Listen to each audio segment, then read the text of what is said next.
Hey everyone, in this video I'm going to show you how to make the POV slash first person animation in Blender. So let's begin. First thing you're going to need is a character, and the second thing you're going to need is the camera.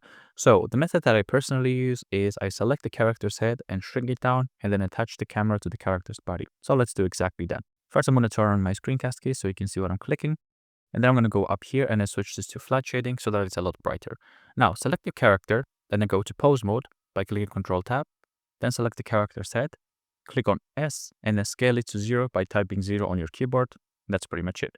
Now I'm gonna go out of the pose mode, select the camera, and then let's move the cursor on top of the character. So place it right around here, shift right click, and then move the cursor on top. Now I'm gonna click on Shift S and then selection to cursor.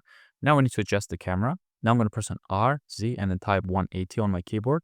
Or alternatively, you can press on N and then manually adjust the camera angles here. So I'm gonna press on 90 on X axis, and I'm going to press on 180 on the Z axis, so the camera is going to face forward.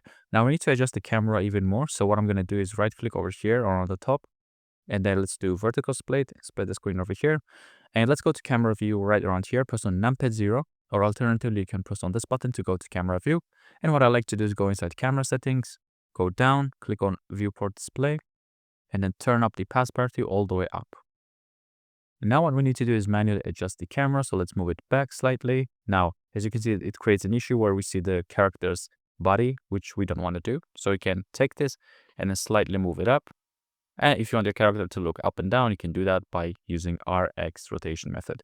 And before I start animating, what we need to do is go to Edit, and then let's disable Lock Object Modes. So now we're going to be able to select the object and also the bones of the character while we are in the pose mode. So what we need to do now is select the character, click on Ctrl Tab to go to pose mode, and make sure we select this. But first we're going to select the camera, and then we're going to shift left click and select the torso right here, the top bone. Now I need to click on Ctrl P and then click on bone. So now if you select the bone and then move it, you can see the camera is going to follow. And if we move the character, if we animate the character, everything is going to follow along pretty nicely. So basically that's the main principle. You shrink the head to 0 and you adjust the camera. But now we need to add some final touches to the camera. So we can go and we can play around with the focal length. So you can either shrink the focal length or turn it up. Now I'm going to show you one of the examples of my actual animation that I made so that I explain this a lot better. So this is one of my animations that I created and uploaded a few days ago. It's a parkour chase animation. And then if I go to the camera settings, you can see I use the focal length of 12 at the start, which is very wide, like a Quake Pro in Minecraft. But throughout the animation, it might go up and down depending on the scene. So right here, I want to zoom in on the portal, which is why I shrinked it down and then made it around 28 to 30 like this. And then the character looks back at the villains and you can see it goes up even more because I want to zoom in like this.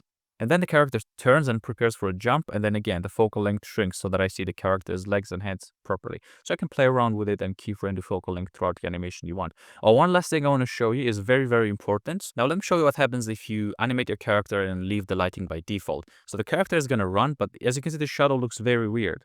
The character doesn't have any head, so it's pretty weird. So what I did is a little cheating. I completely removed the cast shadows from the character. Everything else casts shadows like the objects and all the stuff in the scene, but not the character. So the way you can do that is select a light source. In this case, it's the sun. So I'm going to select the sun. And make sure to go inside the object properties. Make sure to expand shading and then expand shadow linking. Now what we want to do is click on new to create a new shadow linking. And then go into the outliner and find your character. In my case, it's inside characters. I have Steve right around here. So I'm going to click and then drag and drop Steve here. And now I'm going to create a new shadow linking. And the last thing I want to do is click on this to disable shadows. So basically I'm telling Blender to take Steve and then disable any shadows cast by the sunlight. So I'm going to untick this.